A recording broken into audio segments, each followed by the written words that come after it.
Hello and a warm welcome to Federal's special program, Capital Beat. Leader of the opposition, Rahul Gandhi, today demanded a discussion in the Lok Sabha on the issue of voter lists, on which several political parties have raised certain questions.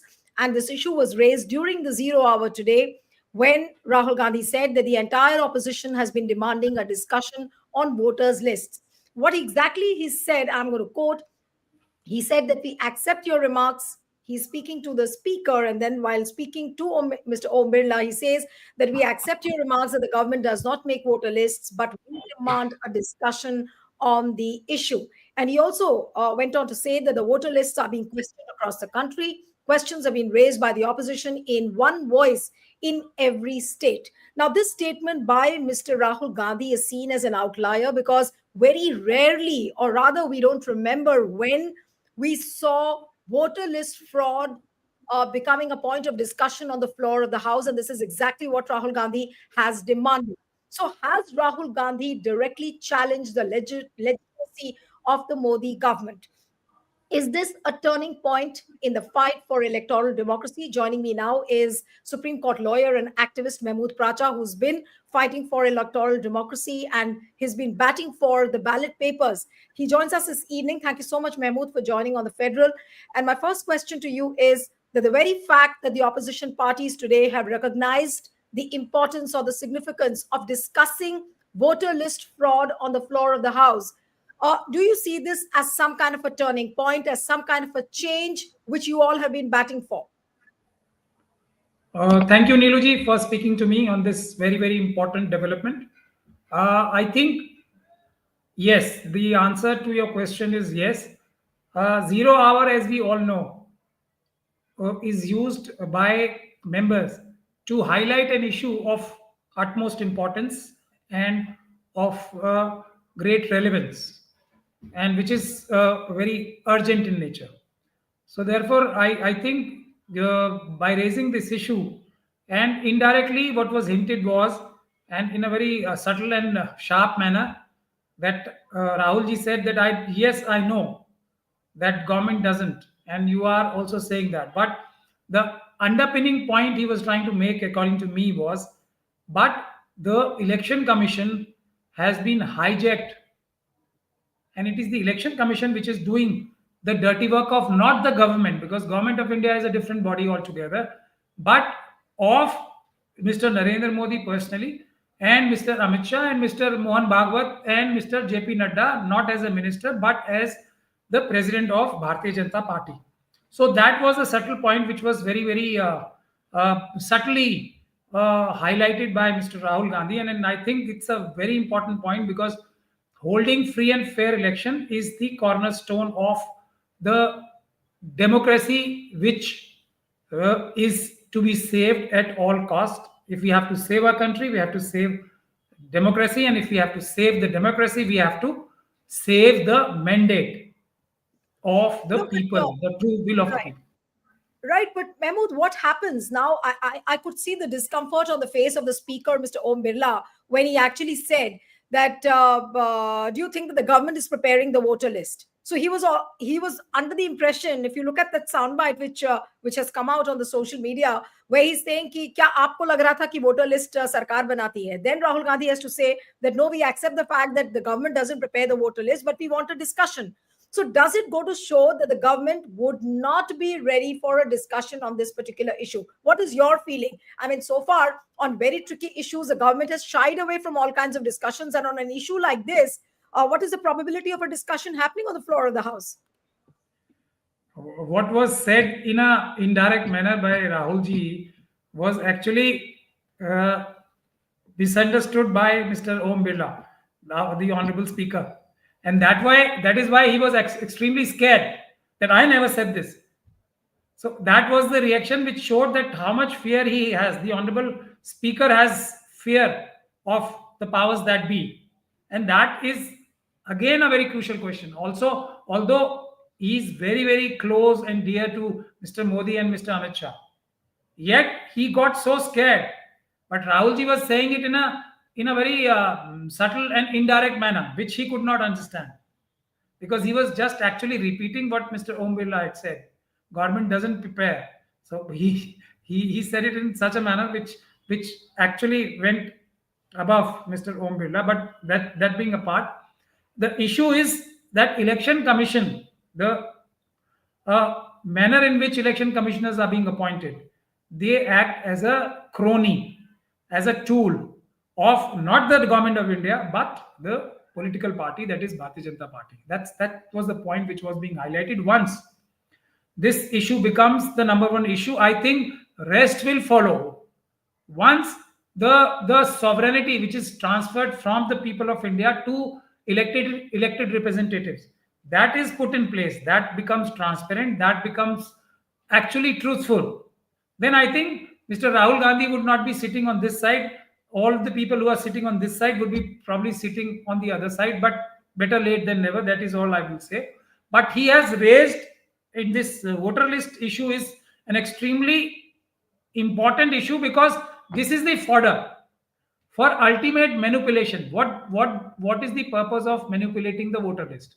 It is to use these fraudulent voters uh, for in a manner for the ruling party or Bharatiya Janata Party and RSS in connivance with the officials of the Election Commission. And the primary tool, once again, I would say, remains those voting machines against which we are fighting tooth and nail. Now we are in a direction of reaching the victory point, I think, very, very shortly, because there is now an international campaign going on, not only in the largest democracy, but also the oldest democracy, so to say, that is United States of America, where the president himself is harping upon. In recent, I think, 2 weeks time, Mr. Trump has named the ballot papers repeatedly, and it's not without any reason that he's repeatedly pointing out that the paper ballot is the safest method of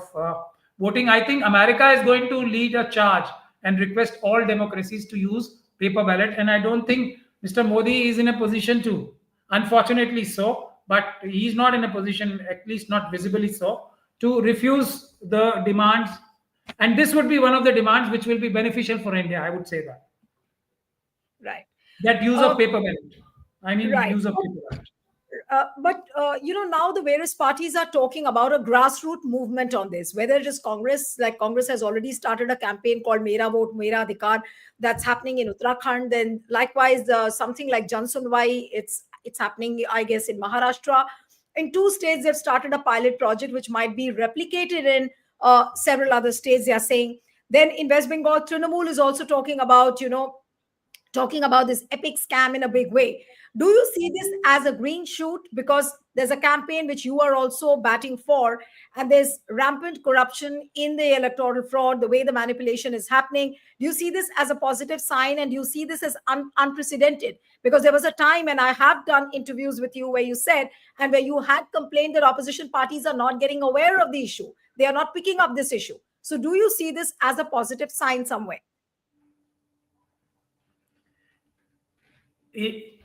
In face of the dearth of positivity, yes, I would say at least this is a positive sign. Although too less, too little. I would be lying to myself if I don't say this also. That's too less, too little, because I have been through your channel and through your interviews also, and various other interviews. I have been saying that there are about a dozen, if not more, and I have more, but there are a dozen methods which the RSS and the BJP use to steal the sovereignty of people, steal the will of the people, steal the votes of the people. And this they have been doing not from last 10 years, but they are doing it for last many, many decades. But for the last 10, 11 years, they have been doing it in a very, very ruthless manner, in a very openly, in a very open and blatant manner, and using the machinery of the election commission in a manner which was not seen before. That's the alarming part.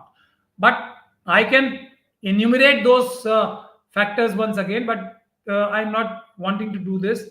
But ultimately, I'm hopeful that slightly better sense will prevail over the combined opposition leaders, I would only stop at that, because what is going to make a difference to Mr. Narendra Modi and Mr. Amit Shah? Not your campaigns, not your awareness. Very respectfully, I want to also tell all our leader of the opposition parties, that people today, and I travel across the country and I've seen people today are absolutely aware of what fraud election commission and its officials, along with in connivance with BJP and RSS, are playing across the country. They are very aware. The ballot paper has become number one issue in the entire country, so we don't need to convert the converted. All that is done, what people expect from all of us, including the civil society and the political leadership and political parties, is that we make a program, start a campaign which is result oriented. Making people aware leads us to nowhere unless we take a strong legal action, unless we convince the government, and that convincing will not come in the parliament.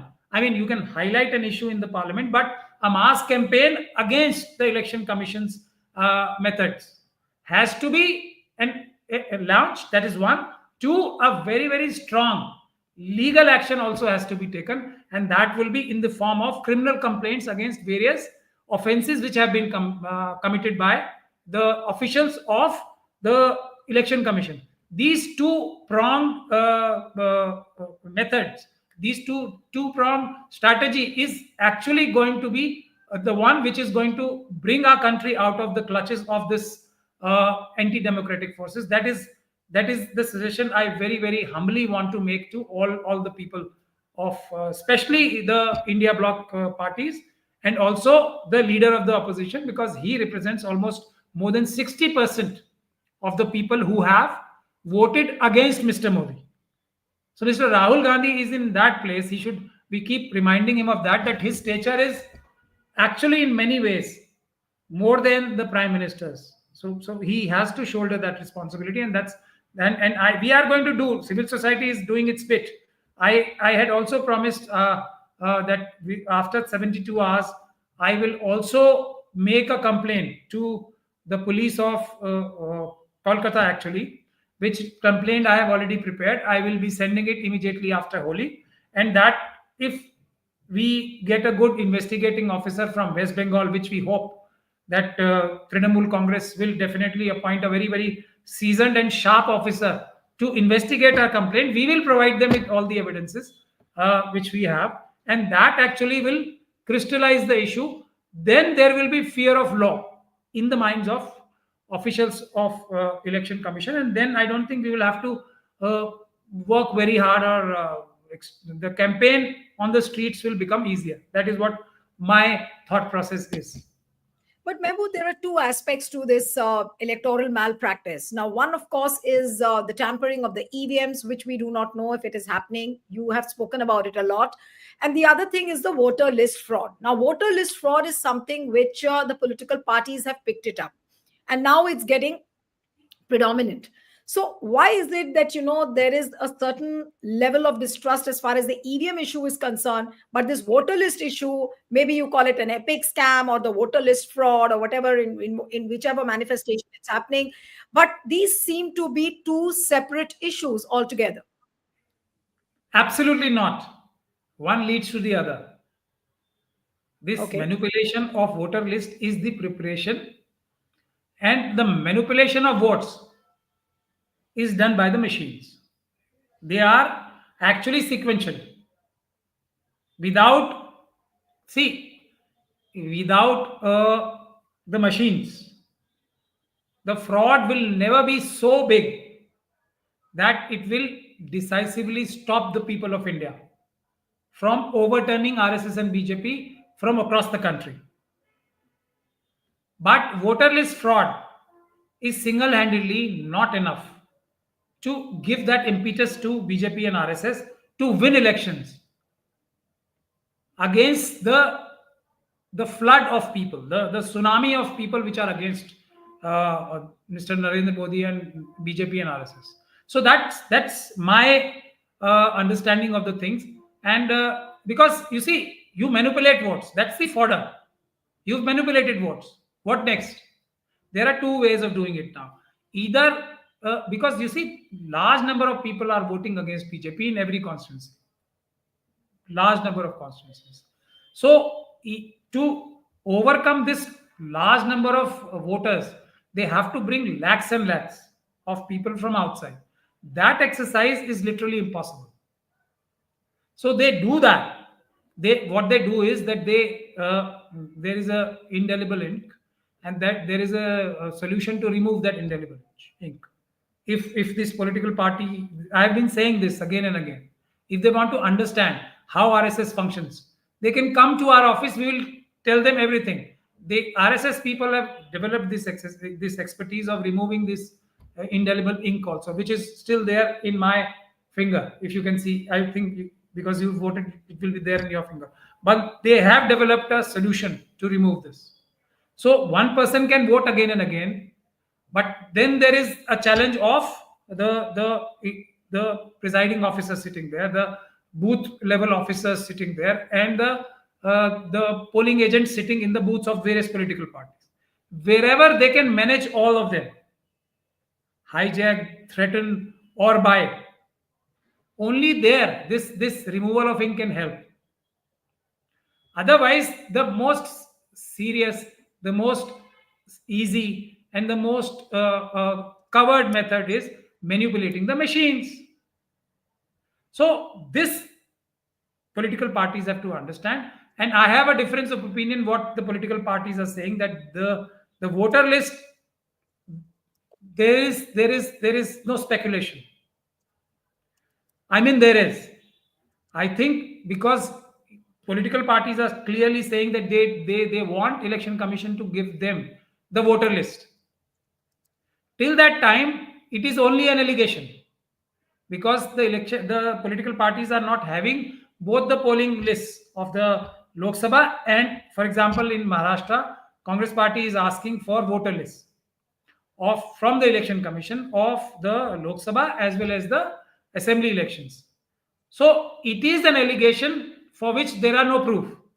As opposed to that, what we are saying, what civil society is saying, what I am saying, Devasayam Saab and all the other people who are speaking against the machines and asking for paper ballot, what we are saying is that give us the videography. And I have the videography of two places, two constituencies I have. So we don't have to dig for anything. Just we have all the proof. So there is no speculation. It is a tangible thing. However, the voter list, there is still some investigation, some proof which needs to be collected. Here, there is no proof which is to be collected. I have the proof. And wherever we get this videography, we will have the direct proof which has been supplied to us by the election commission. So there is no dispute at all. It is an open shut case. It is not merely an allegation. Voter list still may be an allegation. This is a direct proof against which election commission cannot speak a word, because it is them, it is their officials who will give us this videography. And in every single videography which they give us, there will be violation of law. There will be violation of every procedure which have been laid down in their own manuals. That is our tangible method. And I think this is the strongest proof which we have till date, even stronger than the voting list fraud. Because they can always come out with an excuse that maybe there was manipulation of voter list. But so many voters, fraudulent voters, have not been cast.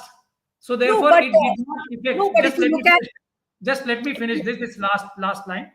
right. So BJP and RSS and Election Commission can come out with this explanation.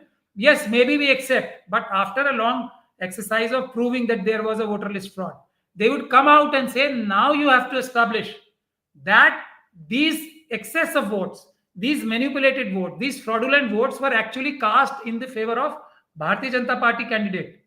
We want direct proof of every vote which was fraudulently cast in favor of Bharatiya Janata Party. So that is an exercise which they will have to undertake. But here, what we are saying is no, we are not saying anything. Your proof, your videography, your CCTV footage, just see that, and that's your end. That's the proof that you have flouted every provision in the book, your book as well as Parliament's book. That's These are the two different aspects which we have been trying to highlight. But I would not say once again those and I will confess, sleeper cells are still uh, more stronger. They're stronger than us in the eyes of the high command. I will confess that. I'll accept defeat till now, but we are working. We will soon overcome the sleeper cells, and machines will be the number one issue. I'm sure of that. Okay, so you are saying machines will be the number one issue, and voter list fraud, of course, is not that significant according to you No, as it is. compared to I'm not saying yes. that. Not for a moment. Right. Not for a moment. Okay. It is. It is the fodder.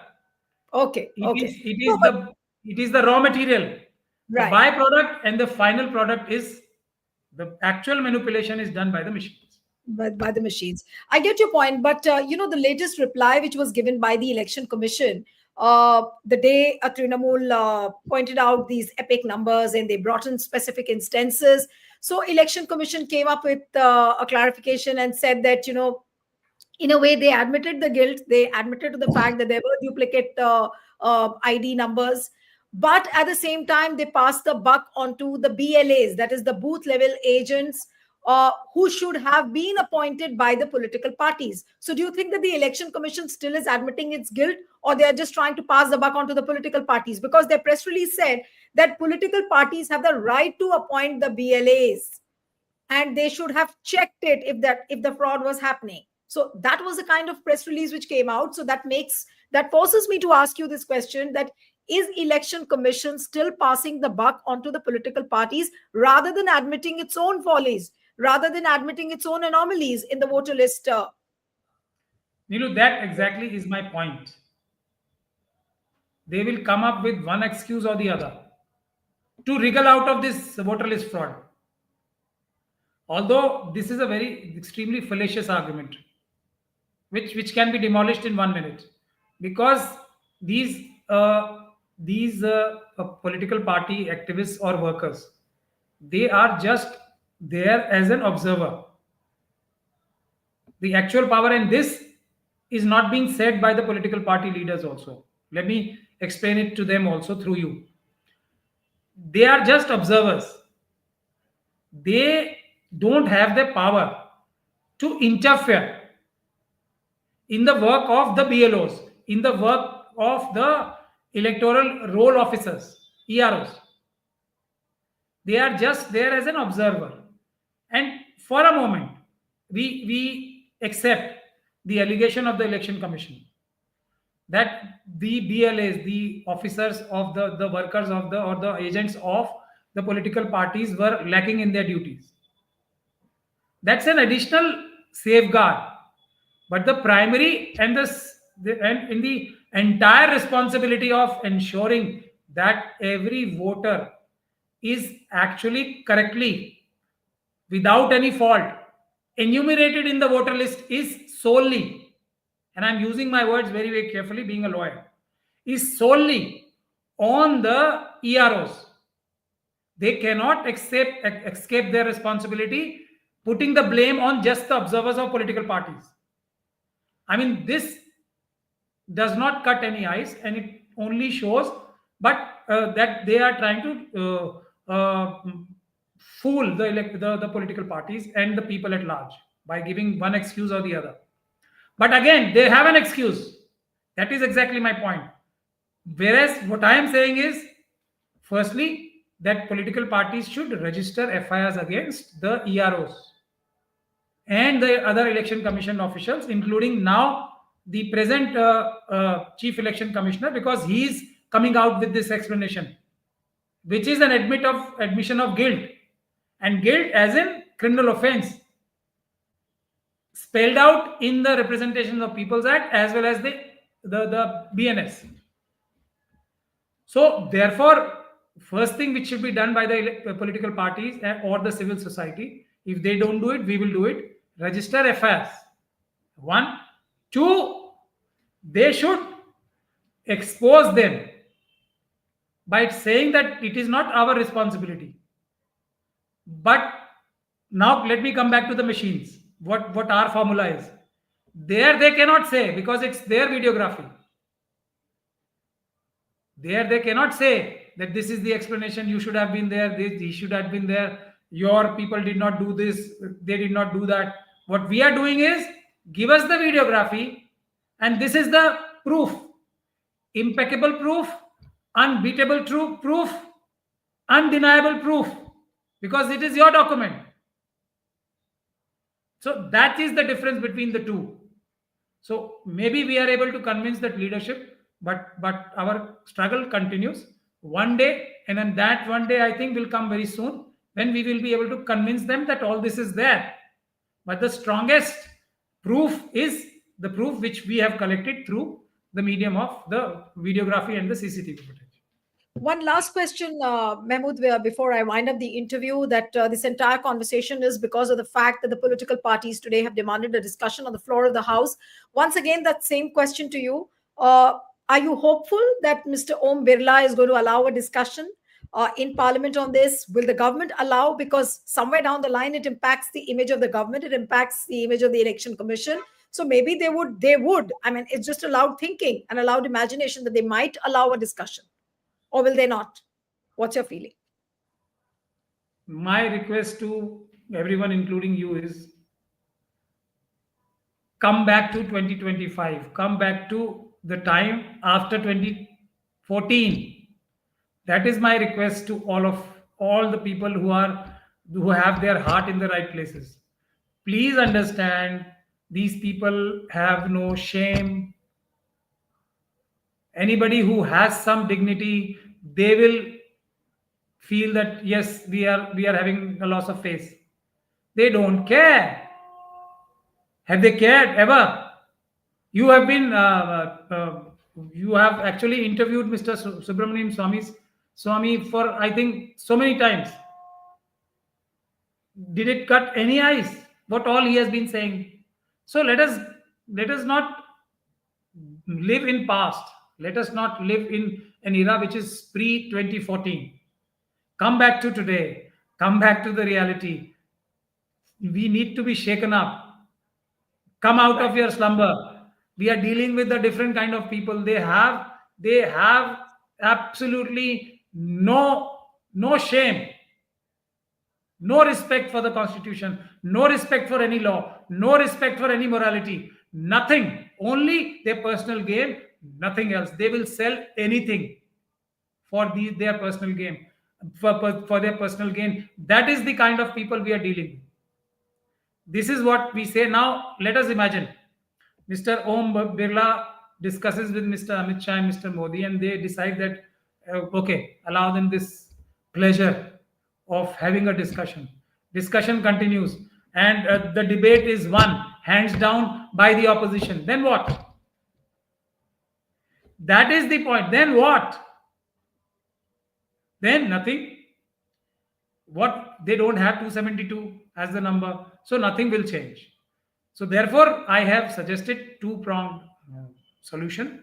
One, that we file strong cases, criminal cases, against everyone who's responsible, including with the charges of conspiracy of the beneficiaries, that is Bharatiya Janata Party and RSS, and a large scale public campaign.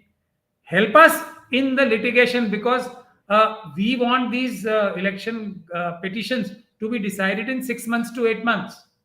Help us with that. That should be the strategy. Otherwise, you will make your points. I think if Rahul Gandhi and Mr. Modi are made to sit across and they have a debate on this, he will win every argument hands down on this aspect, voter list fraud. But it doesn't change anything. So why undertake this fruitless exercise?